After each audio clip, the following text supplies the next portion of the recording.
Bonjour à tous, alors aujourd'hui on va voir comment plaquer et déformer une photo. Donc ici j'ai pris par exemple tout simplement un petit bouquet de fleurs que l'on va plaquer et déformer sur par exemple une tasse de ce type-là. Donc le but de la formation, ça va être de donner à la forme de la photo la forme un petit peu trapèze évasée de la tasse et notamment d'essayer de fondre la photo avec la matière de la tasse pour que ça donne l'idée d'une texture qui est imprimée dans la masse et non pas un simple découpé copier-coller de la photo sur la tasse. Donc dans l'idée au départ, il va falloir déplacer avec notre outil de déplacement et de sélection ici la photo dans le document qui contient la tasse. Ça nous permet d'obtenir deux calques que l'on peut voir dans la palette calque ici en bas à droite.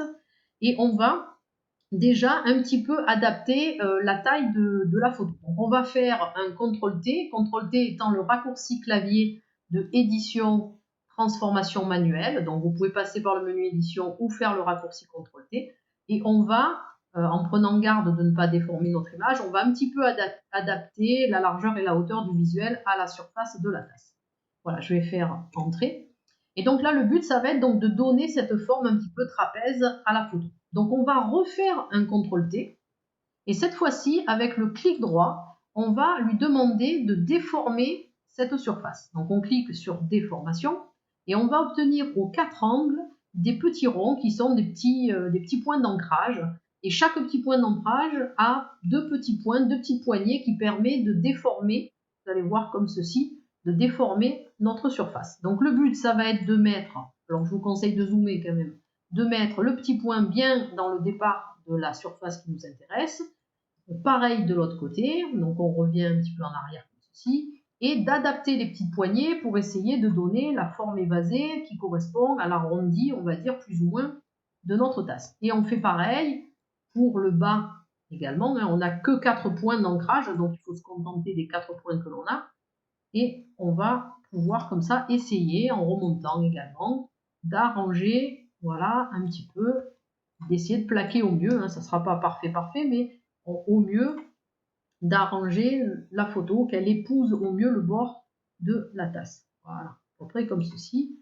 Là, on revient un petit peu plus droit et on va revenir en haut pour essayer de voir si, voilà, il faut voilà, un petit peu arranger ici aussi.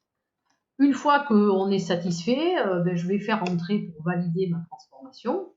On pourrait flouter un petit peu les bords, ça serait possible hein, de les flouter légèrement pour éventuellement faire que ce soit moins net ici. Donc ce qui est possible de faire, c'est de lui demander dans le menu sélection de récupérer la sélection de notre photo et on va un petit peu la contracter par le menu sélection modifier. On va contracter de 2 pixels par exemple. On va rajouter un petit contour progressif pour rendre un petit peu flou. 2 aussi, on va voir. Et on va supprimer la petite bordure qui est à l'extérieur ici. Donc on va intervertir notre sélection et on va tout simplement faire la touche Sup pour supprimer. Et là, vous voyez, une fois désélectionné, voilà, on a un bord qui est plus fondu, voilà, qui est moins net. Après, il nous reste tout simplement à mélanger la photo avec la matière de la tasse pour retrouver les ombres, les pleins, le granulé de la matière, etc.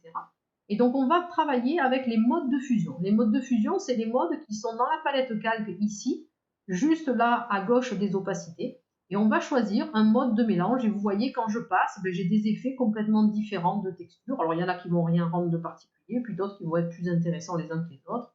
Voilà, donc peut-être qu'on peut prendre par exemple celui-ci ou celui-ci, voilà.